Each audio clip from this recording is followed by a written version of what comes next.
আসসালামু আলাইকুম। সব দিকে শুকনা, শুধু এইখানে পানি পড়তিছে, গাছ থেকে পানি পড়তিছে। কেমনে কি পড়তিছে সেটা আপনাদেরকে একটু দেখাই। পানি পড়তিছে,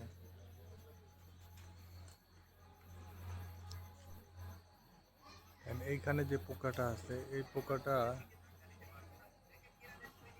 পানি ধরতেছে। কেমনে কি মানে আসলে একটু একটু পোকা এত পানি কিভাবে ফেলে?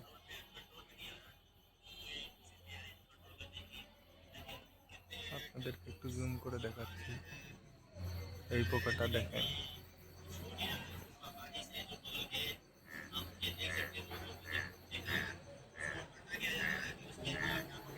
আল্লাহর কি কুদরত! আসলে এভাবে সারা রাত পানি পড়তেই থাকে, একটু একটি পোকা এত পানি কিভাবে ফেলে আমার মাথায় আসলে বিষয়টা ঢুকতেছে না। শুধু এখানে না, আমি এইরকম আরও কয়েক জায়গায় পানি পড়ে, আপনারা কখনো দেখে থাকলে জানাবেন।